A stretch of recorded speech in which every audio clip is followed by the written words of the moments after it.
It's a big day. Should be fun. I don't know. You'll maybe find reasons why it's not, but I can't imagine because we have a lot of great things happening. It's been a very strong week and a very strong weekend. Before we begin, let me say a few words about the historic events that took place over the last few days. On Saturday, my administration helped broker a full and immediate ceasefire, I think a permanent one, between India and Pakistan, ending a dangerous conflict of two nations with lots of nuclear weapons. And they were going at it hot and heavy, and it was seemingly not going to stop. And I'm very proud to let you know that the leadership of India and Pakistan was unwavering, powerful, but unwavering in both cases, and having these, they really were, from the standpoint of having the strength and the wisdom and fortitude to fully know and to understand the gravity of the situation. And we helped a lot. And we helped also with trade. I said, come on, we're going to do a lot of trade with you guys. Let's stop it. Let's stop it. If you stop it, we're doing trade. If you don't stop it, we're not going to do any trade. People have never really used trade the way I used it. That I can tell you. And all of a sudden they said, I think we're going to stop. And they have. And they did it for a lot of reasons, but trade is a big one. We're going to do a lot of trade with Pakistan. We're going to do a lot of trade with India. We're negotiating with India right now. We're going to be soon negotiating with Pakistan. And we stopped the nuclear conflict. I think it could have been a bad nuclear war. Millions of people could have been killed. So I'm very proud of that. I also want to thank Vice President Vance and Secretary of State Rubio for their work and efforts. They worked very hard on that. We also, as you know, created a situation where the Houthis, for the first time ever, have ceased firing, and they've let it be known that they're not going to be firing at American ships anymore, not going to be firing at Americans anymore. This was a heavy barrage that lasted for approximately 50 days. And as you know, they've been in war essentially for forever. But over the last 10 years, they've been very difficult for other countries. Nobody was able to do what we did. But they stopped, and we take their word for it. Their surrogates and them directly said, we don't want to do this anymore.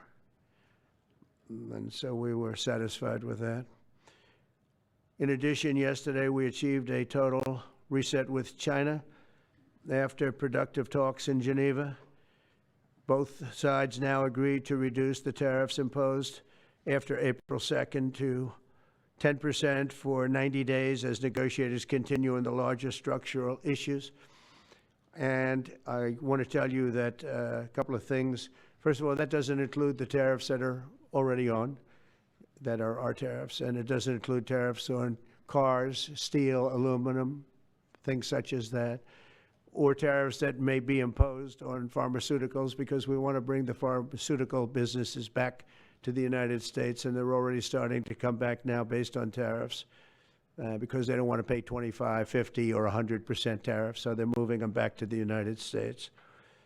I spoke to Tim Cook this morning, and he's going to, I think, even up his numbers, $500 billion. He's going to be building a lot of plants in the United States for Apple, and we look forward to that. I really do look forward to that. But the talks in Geneva were very friendly. The relationship is very good. We're not looking to hurt China. China was being hurt very badly. They were closing up factories. They were having a lot of unrest. And they were very happy to be able to do something with us. And the relationship is very, very good. I'll speak to President Xi maybe at the end of the week. We have some other things we're doing. But one of the biggest things that we're doing, and I don't know if people realize this, but we made a great deal with China, a great trade deal, but it was a much bigger deal originally, and then they canceled it right in the last day. Some of you faces I remember were there when that happened. I remember you. And we had a deal where they opened up their country to trade with the United States. and they took that away at the last moment, and then I canceled the whole thing, and then 6 months later we ended up doing a smaller deal, but it was a big deal. It was $50 billion worth of product that they were going to purchase from our farmers, et cetera. And we agreed to that. People thought it was 15 because they were doing 15. We made it 50 because I misunderstood the 15. I said, you got to get 50. Because when I asked, if you remember the story, when I asked, what are we doing with them? My Secretary of Agriculture at the time, Sonny Perdue, said, sir, it's about 15 billion and we're asking for 15. And I thought he said 50. So I said, so they came back with the deal at 15. And I said, no way, I want 50 because you said 50. They said, sir, we didn't say that. Anyway, bottom line, I said, go back and ask for 50. And they gave us 50. And they were honoring the deal. And we would call them up a lot for the corn and for the wheat and for everything. They were honoring the deal.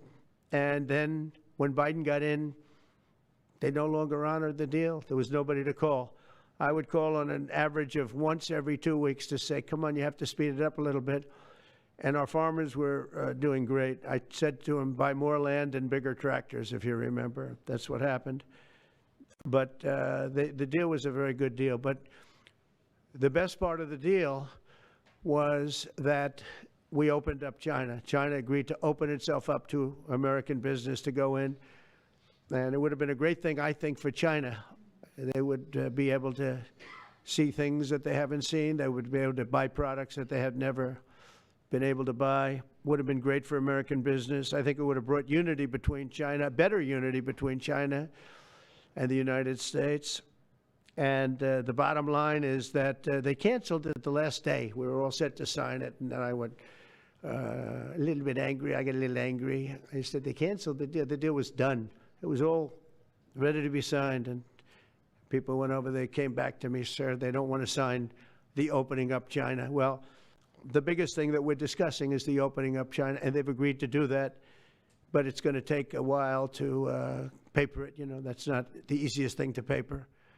But that's the single, I think, to me, some people would disagree. Some people would say we're getting a lot of money with tariffs or whatever, but, you know, especially when you add what we already have, because remember, we're already getting the 50% on steel and different things. That's not included in these numbers, so you can add that. But the biggest thing to me is the opening up. I think it would be fantastic for our businesses if we could go in and compete with China. It would be a lot of jobs for China. It would be, I think, at a time when they can frankly use the jobs. And that's what we're talking about. So that's a very, very important element to add. So when Scott, I watched him speak the other day, and I think he didn't want to say it, but I said, it's okay to say it. Look, if we don't get it, we don't get it. But if we don't get it, it won't be a positive thing. But if we do get it, I think it's maybe the most important thing to happen. Because if you think about it, we opened up our country to China. They have very few restrictions. And they didn't open their country to us. Never made sense to me. It's not fair. And they've agreed to open China, fully open China. And I think it's going to be fantastic for China. I think it's going to be fantastic for us. And I think it's going to be great for unification and peace. China will also suspend and remove all of its non-monetary barriers. They've agreed to do that. Well, they're very numerous. But again, to me, the biggest thing that came out of that meeting is they've agreed. Now we have to get it papered, but they've agreed to open up China. It's going to be great for everybody. And third, I'm very happy to announce that Idan Alexander, an American citizen who until recently most thought was no longer living, thought was dead, is going to be released in about 2 hours, actually. And he's going to be released before the eyes of Steve Witkoff, who has done a fantastic job. I know a lot of people that have a lot of talent. I know Steve had a lot of talent. But I know a lot of people with a lot of talent, but there's one that I thought had a special way about him, special personality, aside from being a good deal maker, had a special way about him, and it was Steve. Knew very little about the subject matter, who does, but he learned it in about 2 hours, and he's been fantastic. So I want to just thank Steve, but they're going to be releasing Idan in about 2 hours from now, or sometime today, let's say. And again, they thought he was dead just a short while ago. His parents are so happy. They're so happy. So it's, as you know, Idan's the only American citizen who's captured and held hostage by Hamas since October 7th, 2023. And he's coming home to his parents, which is really great news. I mean, to me, it's big news. They thought he was dead. So that's that. So we'll be heading there, and we'll be seeing 3 primary countries. You know all about that: Saudi Arabia, UAE, Qatar. On Thursday's meeting with Russia and Ukraine is very important. I was very insistent that that meeting take place. I think good things can come out of that meeting. Stop the bloodshed of the horrible. It's a bloodbath. But that 5,000 more, it's really much more, I'm trying to be conservative, more than 5,000 soldiers. Russian, they're not American soldiers, they're from Russia, they're from Ukraine, but they're people. They're human souls, and they're being killed at levels that we haven't seen since the Second World War. And it's every week. A lot of drone fighting. It's a whole new form of warfare, and it's violent and vicious. And so that's it. I'd like to go back to China just for a second. They're very heavy on the fentanyl. We're charging them, as you know, 20% for the fact that they send fentanyl into our country. And they've agreed that they're going to stop that. And, you know, they'll be rewarded by not having to pay, you know, hundreds of billions of dollars in tariffs. So the fentanyl should stop. It comes from China. It's amazing. And comes through our southern border, comes through our northern border too, comes through Canada, and comes through our southern border, much more through the southern border. But so that's a very important subject to me, because everybody in this room has lost friends or people that have family members that have died of fentanyl. So there's a big incentive for China to stop, and I take them at their word. They're going to work on that, I think, very hard. And one thing, when they work on something, they get it done. So now I'm about to depart on a historic visit. Some of you are going with us to, as I said, Saudi Arabia, Qatar, and United Arab Emirates. Before I do, I'll sign one of the most consequential executive orders in our country's history. I don't think there's ever been anything signed like this, certainly not with respect to health care, nothing even close. I'm delighted to be joined on this occasion by Secretary of Health and Human Services Robert F. Kennedy, Jr., who is doing a really good job, I have to tell you that. CMS Administrator, a friend of mine, Dr. Mehmet Oz, who is an amazing guy. You know, I was telling Bobby before, Oz had a very successful show, but it hurt his reputation. Because when you're in show business, it hurts your reputation a little bit. It's good for you, but in terms of professionalism and being a doctor, it sort of hurts your reputation. This guy went to the best schools, was the best, I mean, top of the line. Then he did a television show, became a success, made a lot of money, all that stuff, but it sort of hurt him. And you know who I compare that to? I hate to say this, but a special woman, Jeanine Pirro. She was the toughest, smartest DA, maybe in our countries, in our cities and states history, New York. She was really tough, really sharp. Then she did a show, and people didn't think of her quite the same way. She became more of an entertainment person, like Oz. Oz is not an entertainer. He's not really an entertainer, if you know the real story. And she isn't either. She is unbelievable. She was one of the strongest district attorneys in the history of New York, highly respected, very tough, went after the drug dealers at a level that you don't see today anymore. And you know, hopefully she's given up a tremendous, she's leaving the #1 show on cable television, one of the #1 shows on television, period, The Five, but they've got great people left behind, but she was a big part of it. And so I equated to that. Jeanine Pirro is unbelievable. FDA Commissioner Dr. Marty McCary, with a reputation that's second to none, and the job he's doing already has been fantastic. Thank you, Marty. And Director of National Institute of Health, Jay Bhattacharya, who has been, as you know, from Stanford, so highly regarded, and have all been working with us very hard on this. And the question they would ask, being a little bit new to the government aspect of it, is why doesn't somebody fight the drug price situation, meaning equalization? There's a term, it's called equalization. Nobody wants to mention that term. And I'm not knocking the drug companies. I'm really more knocking the countries than the drug companies, because they're forced to do things. But the drug lobby is the strongest lobby in this country, they say, the drug lobby. It's between that and lawyers. And they have a lot of power. But starting today, the United States will no longer subsidize the health care of foreign countries, which is what we were doing. We're subsidizing others' health care. Countries where they paid a small fraction of what, for the same drug, that what we pay many, many times more for. And will no longer tolerate profiteering and price gouging from Big Pharma. But again, it was really the countries that forced Big Pharma to do things that, frankly, I'm not sure they really felt comfortable doing. But they've gotten away with it, these countries. European Union has been brutal.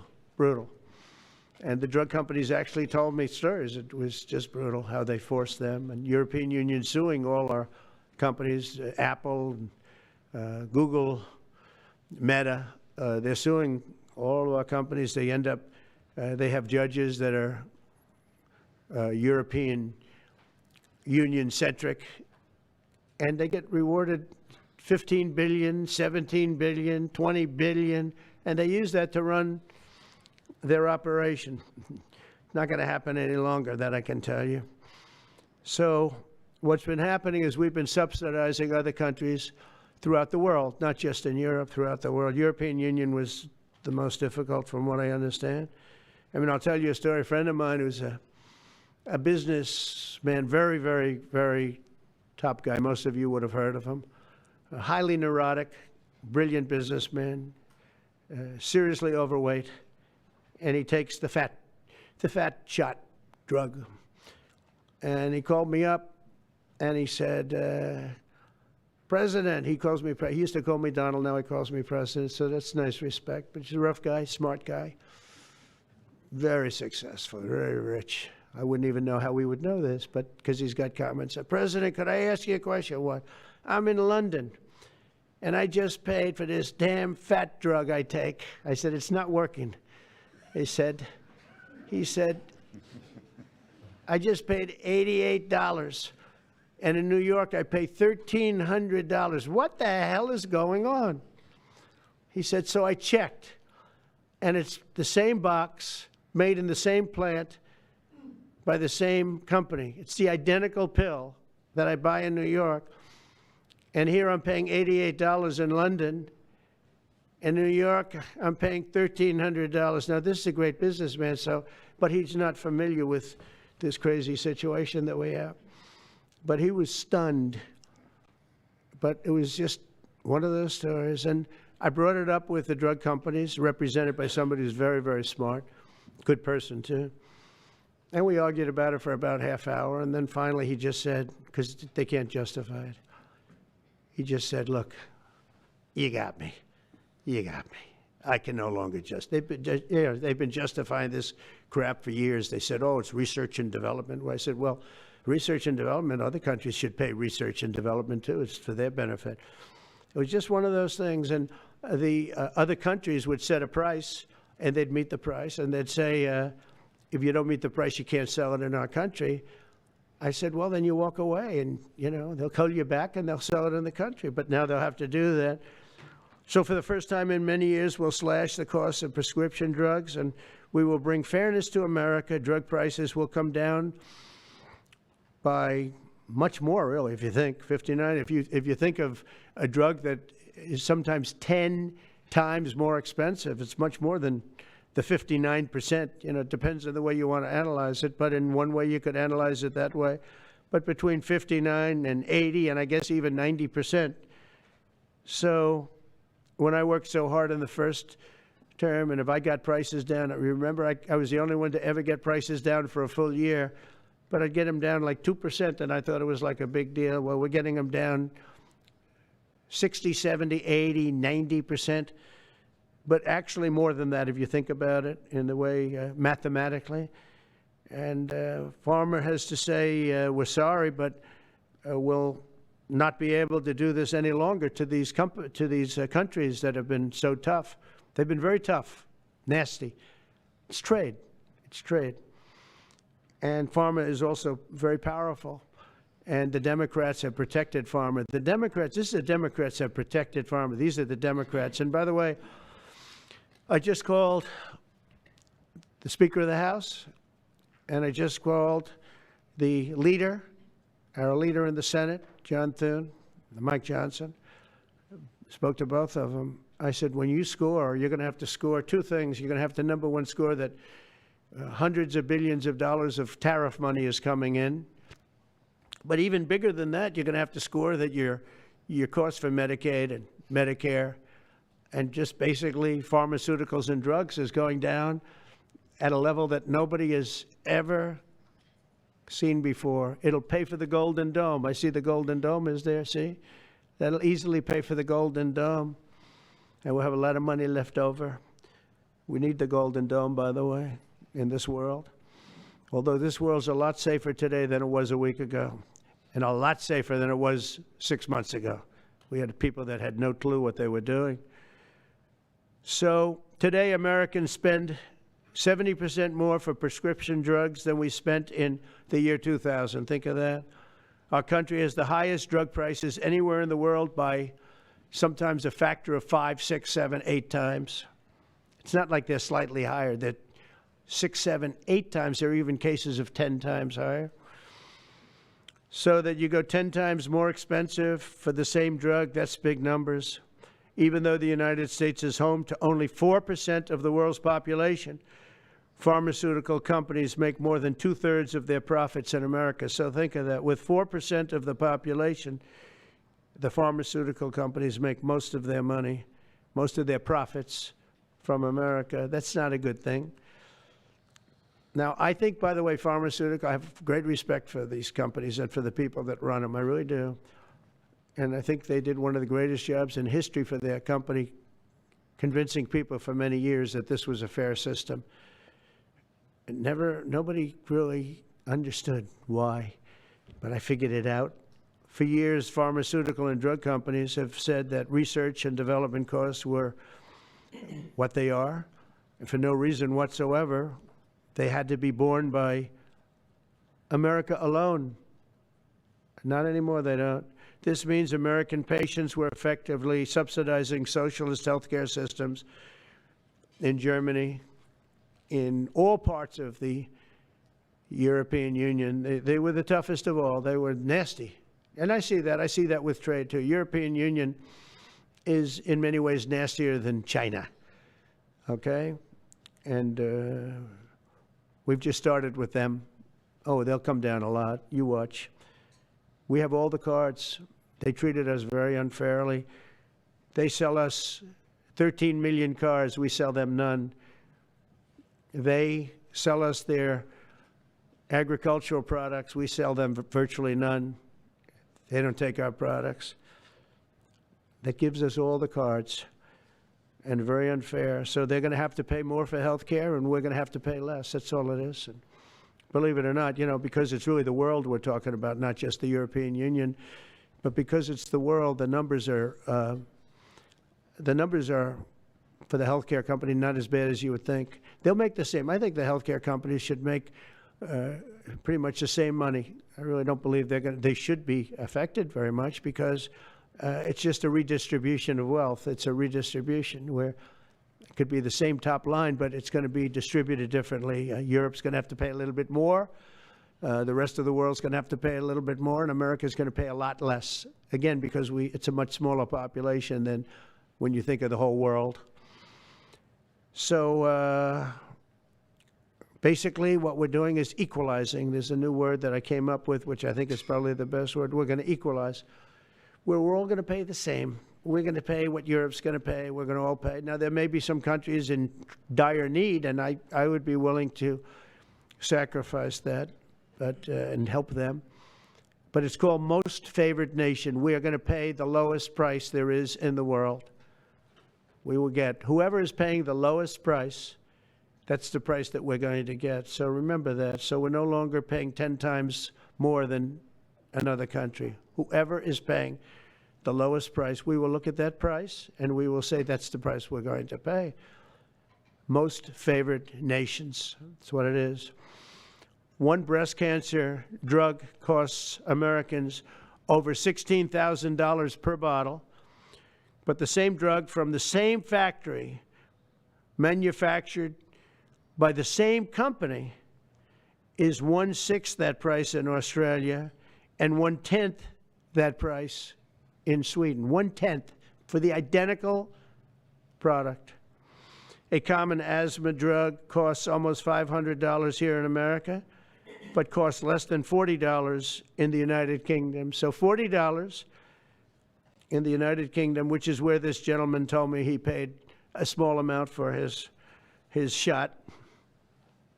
But think of that. So $40 versus $500 here. That's not even bad. There are much worse examples. And the weight loss drug, Ozempic, costs 10 times more in the United States than in the rest of the developed world.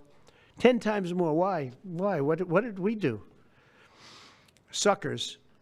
But we never had a president that had the courage to do this. And nobody knew the system like I do. I mean, I've gotten to know this system so well. And I don't think it's fair that it benefits Obamacare. Obamacare is a failure. It's not a good health care. It works. I made it work. I had an obligation to make it work, or an obligation to let it die. I chose that we had to make it work. I had to make it as good as possible. And I had a choice. I could have let it fail or make it as good as possible. As good as possible means it was still not very good, but it survived. And we did the right thing. But this makes everything work. And I don't want to have a bad form of health care work because of the fact I was able to cut drug prices by 80 or 90%. So we're going to maybe come up with something. I think this gives the Republicans a chance to actually do a health care that's much better than Obamacare and for less money, which if you guys would work on that along with Congress. But I do want to say that Democrats could have done this a long time ago. They have fought like hell for the drug companies, and they knew they were doing the wrong thing. And it's going to be very hard. I was just telling the leader and the speaker that it's going to be very hard for the Democrats to vote against the one big, beautiful deal. The greatest tax cuts in history, greatest everything, but now you have the big drug prices because that's going to be included. It makes that whole situation different from a scoring standpoint. I just told them, I called them up about this. I said, I'm going to do something that's going to be very monumental, and you're going to be scoring. You better tell your people that this is going to score really well, and then add hundreds of billions of dollars in tariffs to your list also. But as big as the tariffs are, this is something that really hits quickly. 5 years ago, I signed an executive order to confront this disaster, but only confront it in a minor way. It was a good confrontation, but never to this extent. And it took people a little while to understand a very complicated system. But Joe Biden, without any knowledge of what he was doing, terminated the policy and then pretended to negotiate under a new system. And then you take a look, 5 out of the 10 drugs that he negotiated are now over 200% more expensive in America than the rest of the world, and far more expensive than when he even got involved. Much more expensive than when he got involved. Joe Biden's plan was as you know, because you wrote about it, you don't say it very loudly, but it was a very big failure, was his whole presidency. First, I'm directing the U.S. Trade Representatives and Department of Commerce to begin investigations into foreign nations that extort drug companies by blocking their products unless they accept bottom line and very low dollar amounts for their product, unfairly shifting the cost burden onto American patients. And we'll be taking a look at that very strongly. The biggest thing we're going to do is we're going to tell those countries, like those represented by the European Union, that, that game is up, sorry. And if they want to get cute, then they don't have to sell cars into the United States anymore. It's a very big subject. And they won't get cute, because I'll defend the drug companies from that standpoint. They were given a price by the European unions and other countries. This is what you do. This is what we're going to pay. We're not going to pay any more. Let America pay the difference, because there was a big shortfall. Let America pay it. And that's what we did, but we're not doing it anymore. Next, my administration will secure what we're calling most favored nations drug pricing. The principle is simple. Whatever the lowest price paid for a drug in other developed countries, that is the price that Americans will pay. And we're using the term other developed countries because there are some countries that need some additional help, and that's fine. I think that's very good. Some prescription drug and pharmaceutical prices will be reduced almost immediately by 50 to 80 to 90%. Big Pharma will either abide by this principle voluntarily or will use the power of the federal government to ensure that we are paying the same price as other countries. To accelerate these price restrictions and reductions, my administration will also cut out the middlemen. We're going to totally cut out the famous middlemen. Nobody knows who they are, middlemen. I've been hearing the term for 25 years, middlemen. I don't know who they are, but they're rich. That I can tell you. We're going to cut out the middlemen and facilitate the direct sale of drugs at the most favored nation price directly to the American citizen. So we're cutting out, Bobby, the middlemen. It's so important, right? You got to do that. They're worse than the drug companies. They don't even make a product, and they make a fortune. It's very smart business people, that I can tell you. If companies make no significant progress toward most favored nation pricing, which we will insist that they do, so I think I'm wasting time talking about it. We're going to insist upon it. And we'll insist, and we're going to help the drug companies with the other nations, because those other nations do a lot of trading with us. They need our trade, just like China needed us very badly. They need us just as badly.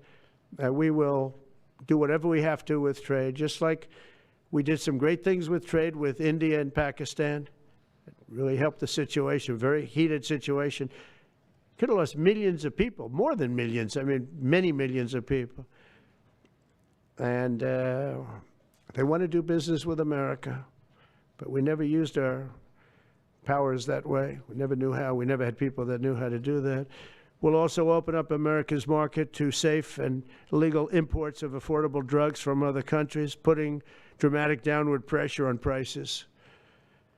And if necessary, we'll investigate the drug companies, and we'll, in particular, investigate the countries that are doing this, and we will add it onto the price that we charge them for doing business in America. In other words, we'll add it onto tariffs if they don't do what is right, which is everybody should equalize. Everybody should pay the same price. And special interests may not like this very much, but the American people will. I am doing this for the American people. I'm doing this against the most powerful lobby in the world, probably the drug lobby, drug and pharmaceutical lobby. But it's one of the most important orders, I think, that's ever been signed, certainly with regard to health care or health in the history of our country, and it's an honor to be a part of it. And I'd like to ask Robert F. Kennedy to say a few words, please. Thank you. Thank you, Mr. President. This is an extraordinary day. This is an issue that, I grew up in the Democratic Party, and every major Democratic leader for 20 years has been making this promise to the American people. This was the fulcrum of Bernie Sanders' runs for presidency, that he was going to eliminate this discrepancy between Europe and the United States. But as it turns out, none of them were doing it. It's one of these promises that politicians make to their constituents, knowing that they'll never have to do it. And the reason they'll never have to do it is because they know that Congress is controlled in so many ways by the pharmaceutical industry. There's at least one pharmaceutical lobbyist for every congressman, every senator on Capitol Hill, and every member of the Supreme Court. By some estimates, 3. Pharmaceutical companies, the industry itself, spends 3 times what the next largest lobbyist spends on lobbying. So this was an issue that people talked about, but nobody wanted to do anything because it was radioactive. They knew you couldn't get it by Congress. We now have a president who is a man of his word, who has the courage. President Trump was taking money from the pharmaceutical industry too. I think they gave you $100 million. But he can't be bought, unlike most of the politicians in this country. And he is standing here for the American people. I don't know what, there's writers like Lord Elizabeth Warren or Robert Reich who are saying that President Trump is on this side of the oligarchs. There has never been a president more willing to stand up to the oligarchs than President Donald Trump. And I'm very, very proud of you, Mr. President, for your courage, I'll say, because I don't want to be crude, your intestinal fortitude, your stiff spine, and your willingness to stand up for the American people. We have 4.2% of the world's population. Our country represents 75% of the revenues for pharmaceutical companies. We spend in our country $1,126 per capita on drugs. In Britain, they spend about $240. They spend 1/5 of what we do. And this is true across Europe. And the drug companies, Europeans, if you ask them, it made no sense what they were saying. America has to pay for this innovation or it's not going to happen. What President Trump is saying to our European partners is you got to raise the amount that you're paying for those drugs and pay for your share of the innovation. That the United States is no longer subsidizing that. If the Europeans raise the price of their drugs by just 20%, that is $10 trillion that can be spent on innovation, and the health of all people all across the globe is going to increase because we're going to have better products. So I'm just so grateful to be here today. I never thought that this would happen in my lifetime. I have a couple of kids who are Democrats, are big Bernie Sanders fans, and when I told them that this was going to happen, they had tears in their eyes because they thought this is never going to happen in our lifetime, and we finally have a president who's willing to stand up for the American people. Thank you, and Dr. Oz. Thank you, Secretary Kennedy. This is the most powerful executive order on pharmacy pricing and healthcare ever in the history of our nation. And it's only happening because we have a president with the fortitude, the guts to stand up to the withering criticism and lobbying that's going to occur as soon as folks hear about the executive order. So on behalf of the child in Philadelphia who's got an autoimmune disease with a $1,000 a month drug, or the older woman in Los Angeles who's on a blood thinner who can't afford her copay, I want to thank President Trump. God bless you for having the guts to take on this industry. Thank you, sir. Thank you very much. So let's talk about the details a little bit. And this is primarily about equalization, as President Trump said. It's about fairness. Think of NATO as a metaphor. When President Trump said, you've got to pay a little more so it makes sense for all of us, they came up, and the European countries contributed. The same thing we believe will happen in this situation. Most people who have thought about this process agreed that it is patently unfair to tolerate the numbers that Secretary Kennedy and President Trump have reflected to you. On this chart to my left is a list of the 10 drugs that were negotiated in the IRA.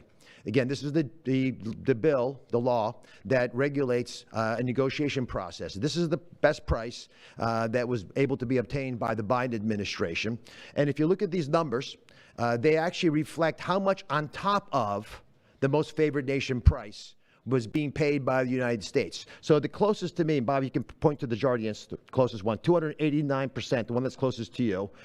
That means that we are paying in America 4 times more than that drug costs in other countries. Again, 100% is the baseline. It's 289% above that baseline. It goes all the way down to when we're paying 50% more than any other country. That's the range. As was pointed out by President Trump, half the time we're paying 3 times more than is paid in other countries. It doesn't make any sense for the system. That stated, President Trump has over and over again indicated, and Secretary Kennedy reflected as well, we want innovation. We want our technology partners doing the best they can to make the best solutions for drugs to cure as many people in America and around the world as possible. By getting our allies to pay a bit more, as they should be, and they should have for many years been doing, will course correct a problem that's gotten out of hand. And by doing that in a thoughtful, effective way, we're going to be able to get the pharmaceutical industry whole. Those jobs will still be here, will still be productive, will still be curing cancer and a slew of other ailments that plague humanity. America will still be the leader in this space, but we'll be paying the appropriate amount, the right-sized amount for those tasks. So over the next 30 days, the 4 of us up here, together with people standing in the back of this room who are doing a lot of the heavy lifting, are going to be approaching pharmaceutical companies to talk specifically about what we want the most favored nation price to be based on the best data we have. We're looking forward to a thoughtful interaction with these corporate leaders, many of whom we've spoken to and in quiet will agree the system is not right the way it is. They're patriotic Americans. They want what's right.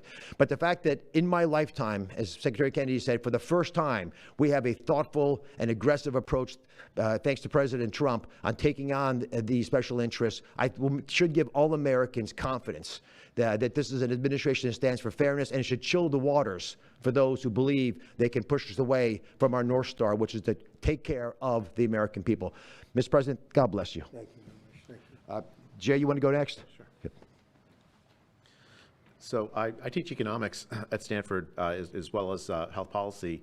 And one thing that's really, really simple in economics is that when you have a persistent price difference for the same product between 2 countries, there is something deeply wrong. And what President Trump has done is a historic measure that should have been done a long time ago. What we're going to do is make sure that those prices become much closer to equal, like a competitive market you'd expect. Right now what's happening is the American people are subsidizing in large fraction the research and development efforts for drug companies around the world by the higher prices that we pay. With this new order, Europe will share the burden of that. And in fact, if you may think of it as like as somehow it's going after drug companies, actually it's helping drug companies. Because what we're also going to do with this order, what President Trump has done with this order, is he's said to European governments, look, if you are taking advantage of the drug companies by forcing them to charge very, very low prices, we're going to defend American drug companies in Europe. At the same time, we're standing up for the American consumer who's been paying far too high prices for far too long. I can go back decades to point to congressional reports after government report after government report of tremendously high drug prices, much higher than the rest of the world, and nothing has been done about it until this moment. And I'm really, really proud, President Trump, that you've done this. I'm really proud to be included in this and looking forward to the work ahead. Thank you, Jay. Great. Thank you, Mr. President. On behalf of the many doctors I've talked to about this very issue, thank you for taking the bull by the horns. Presidents on both sides of the aisle have talked about this and floated it and said they've wanted to do it, so you've had the courage to do it. Thank you. I've been a surgical oncologist at Johns Hopkins for 22 years, and I have seen patients suffer. We didn't take an oath to heal patients and then watch their life get ruined financially with their home, mortgage, retirement, going down the drain with GoFundMe campaigns, raising money from church communities and synagogues and friends they haven't seen in 20 years to try to raise money for what? For a system where Americans have been getting ripped off by 10, 12, 15 times higher prices than we see in other countries. The fundamental problem in healthcare is that we've had non-competitive markets. We can do little things around the edges, or we can transform those markets to competitive markets, and that's what this executive order does today. Imagine buying a Ford for $175,000, a regular car, and then hearing that people in London are buying it for $10,000 every day, all day long. That is the craziness of this system. We're going to do everything we can at the FDA to support this executive order. It's transformative. Thank you, Mr. President. Thank you. Thank you very much. So thank you very much, everybody. I think it's a very important day. In many ways, you have, we'll start with the Houthis. We go to Pakistan and India. We go to what we did with China, the trade deal, and with UK. And by the way, many other deals are coming in very much. At a certain point, we'll just set the price because we know where we are. But we'll just set the price. But world trade is going to be terrific, and our country is going to be making a lot of money. Taxes are going to go down. Taxes are going to go down very, very substantially. But you look at all of the things that we've done, and now today I'm heading over. We'll see what we're going to do with respect to Iran.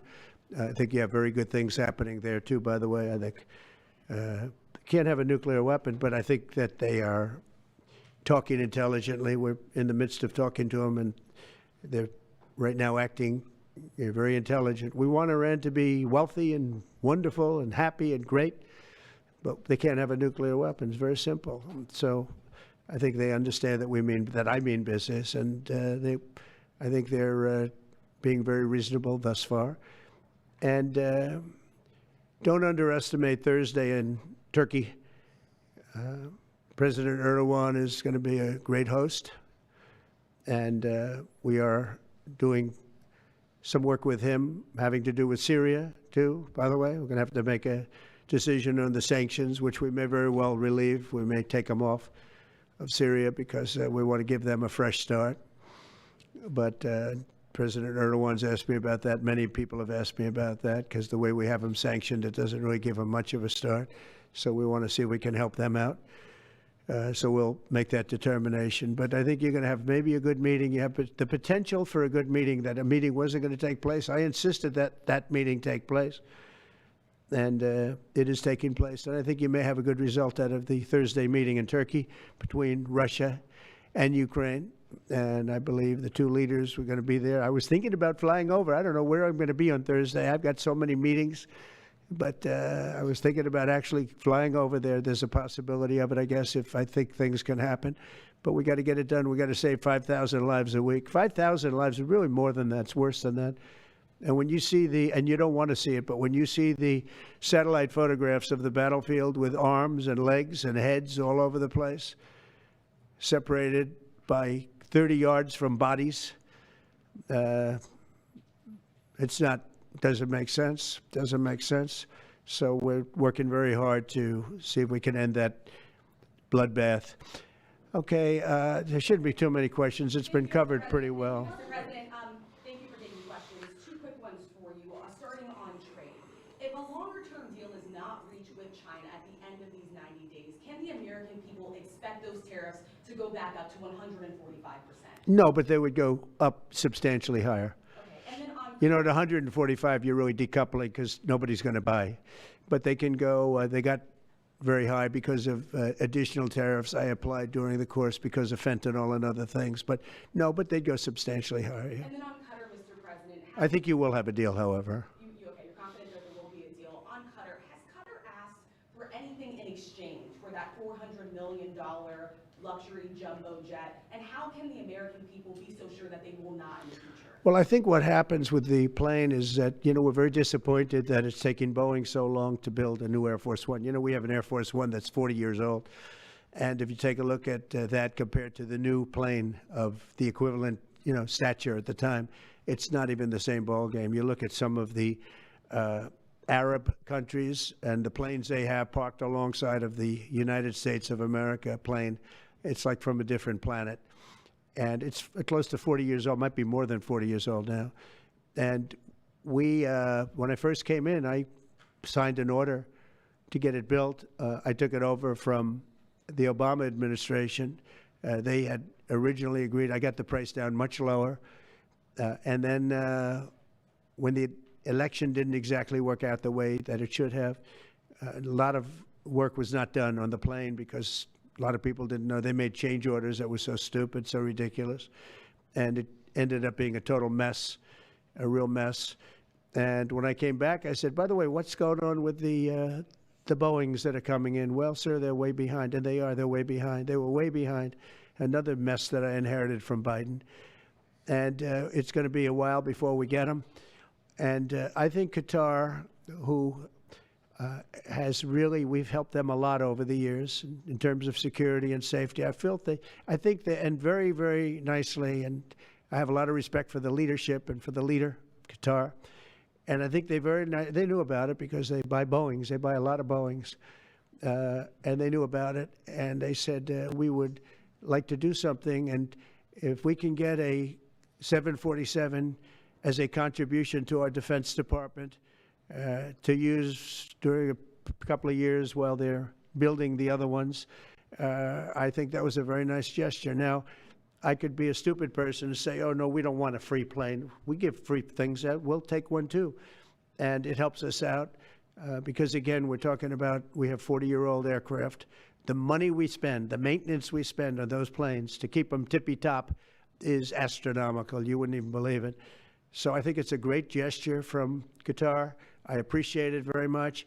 I would never be one to turn down that kind of an offer. I mean, I could be a stupid person and say, no, we don't want a free, very expensive airplane. But I thought it was a great gesture. And I think it was a gesture because of the fact that we have helped and continue to, we will continue to, all of those countries, Saudi Arabia, UAE, Qatar, and others. We keep them safe. If it wasn't for us, they probably wouldn't exist right now. And I think this was just a gesture of good faith. And I don't get it. Someday it'll be like Ronald Reagan. They decommission them. You know, they get to a certain age, they decommission them. It'll go to my library. They're talking about going to my library in years out. But I thought it was a great gesture. And it's something that was done by Ronald Reagan. They actually decommissioned the plane and he put it in his library. And it actually has made the library, I think, a Boeing 707. It's actually made the library more successful. So it was good. Do you plan to use the plane after you leave office? No, I don't. No, it would go directly to the library after I leave office. I wouldn't be using it. No. Mr. President, on the hostage, you said that the release of the American hostage, Adam Alexander, is a step in good faith to end this war.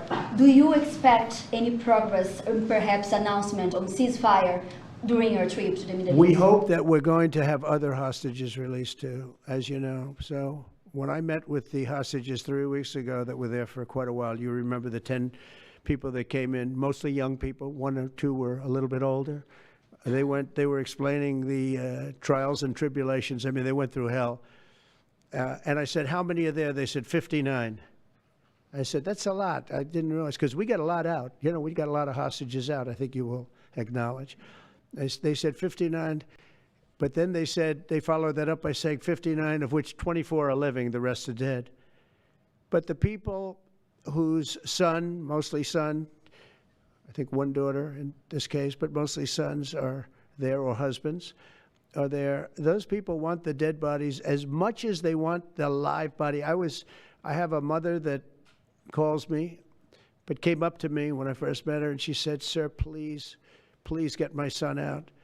He's dead, but they have his body. And I asked her about that, and it's as though he were alive. The level of wanting that body back is the same. It couldn't be any more, as though he were alive. So, you know, getting the bodies back is very important. That could be a thing having to do with the religion. It could be same. I was amazed at the level of importance. It's the same as if the son or husband or whatever was alive. So they said 59. In fact, they came in with a number 59 written out on like a sign on their chest. But they came to thank me for getting them out. And I said, what does the 59 mean? They said, well, that means there are 59 people. But then they said, but 24 are living. Now it's 21. The number's 21. So now it's actually, we'll get Eitan today. We think we're getting him today. So it's 20. So they have 20 live hostages there. The rest are dead bodies. Mr. President, are you open to negotiating your tariffs on cars, steel, and aluminum with China or any other country? Well, we're not even talking about that. We're bringing the car business back into this country. We have commitments, not only commitments, they've already started construction on many plants. They've left Mexico in a few cases. In a few cases, they've left Canada. They're not going to build in Canada. They're going to build here because we have the market. And the tariffs, have been amazing. The election and the tariffs. November 5th was a big day, and on top of that, of course, you wouldn't have the tariffs without the election, I guess, if you look at it. But we have at least 11 committed massive car factories that are going to be built, that are in the process of being built. And some are going through, some have actually started. We also have renovations of existing factories where they weren't utilizing the full factory from years gone by, and now they're under full renovation. They'll be opening up full factories in a very short period of time. Our car industry, I think we're going to have the #1 industry. You know, if you look at Japan and these others, they do tremendously with cars, and they can do that too. But you know, if they want to sell cars in the United States, they're going to have to build factories in the United States, because I'm interested in cars for the United States. Now, one other thing is, in our tax bill, we're giving not only no tax on tips, no tax on Social Security, no tax on overtime, but also we're going to get a deduction for people that borrow money to buy a car if it's made in America. If it's not, we have no interest. On the meeting between President Putin as well as President Zelensky, if President Putin doesn't show up to these talks in person in Turkey, will you join Europe in putting higher sanctions on Russia? If I felt it would be important toward getting the deal done, I'm the one that insisted on the meeting. They couldn't get a meeting because one said ceasefire, one said no ceasefire. It was going back and forth. I said, look, at this point, we got to stop it. Just go to the meeting. The meeting's been set. Go to the meeting on Thursday. And if I thought it would be helpful, I don't know where I'm going to be at that particular point. I'll be someplace in the Middle East, but I would fly there if I thought it would be helpful.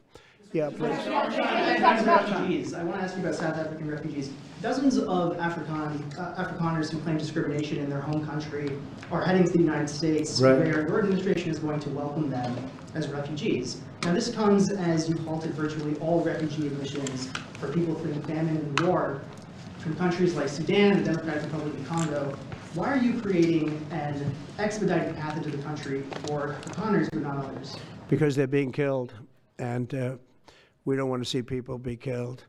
Now, South Africa leadership is coming to see me, I understand, sometime next week. And, you know, we're supposed to have I guess a G20 meeting there or something, but we're having a G20 meeting. I don't know how we can go unless that situation's taken care of, but it's a genocide that's taking place that you people don't want to write about, but it's a terrible thing that's taking place, and farmers are being killed. They happen to be white, but whether they're white or black makes no difference to me, but white farmers are being brutally killed, and their land is being confiscated in South Africa, and the newspapers and the media, television media, doesn't even talk about it. If it were the other way around, they'd talk about it. That would be the only story they'd talk about. And I don't care who they are. I don't care about their race, their color. I don't care about their height, their weight. I don't care about anything. I just know that what's happening is terrible. I have people that live in South Africa. They say it's a terrible situation taking place. So we've essentially extended citizenship to those people to escape from that violence and come here. Yeah. Please. Mr. President, thank you. Are you letting China off the hook for these 90 days, and do you really believe that they will follow through with non-tariff barriers and remove those? Non-monetary tariffs, yeah. Yeah, I think they're going to follow through. I think they want it very badly. I think they want the deal very badly. Again, this doesn't include the steel tariffs that I put on a long time ago that Biden tried to get off, but he couldn't get them off because it was too much money. You know, I took in hundreds of billions of dollars from China, what a lot of people don't know, but we put on the tariffs originally. And if I didn't do that, we wouldn't have a steel industry today. Now we have a thriving steel industry. It'll be thriving much more with what we're doing because this is the next level. But it doesn't include that, doesn't include cars, doesn't include pharmaceuticals when we do that. And the reason we're doing that will be to get them to come back in the country. You know, there are, again, I always say it because a lot of people forget, but if a company like Eli Lilly, which is making a massive investment in the United States right now. They're building many, many plants. They've already started like 7 of them, many plants, but they are not going to be tariffed. There's no tariff cost. So they're all doing that. They're all coming back to the United States. I mean, I'll tell you what, I hope I get the benefit of watching this because, as president, because, you know, it takes a little while to do this stuff. and we're doing it early in the administration. If you think of it, we have, I believe, if you look at the real total, it's over $10 trillion committed for plants and factories.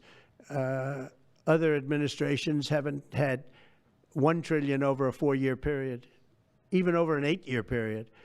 We have over $10 trillion committed in one form or the other over 2 months. Give me a break. I'm here to hear 3, but let's give me a break on the first month. We want to get acclimated. But, you know, but if you think about it, it's really 2 months. And so in 2 months, we have an investment already of over $10 trillion. And other presidents haven't had that done over a year, over 4 years in some cases. It's unprecedented. There's never been anything like it. It's a very exciting time in America. Thank you very much, everybody. Thank you. Who's in charge of the budget bill while you're gone, sir?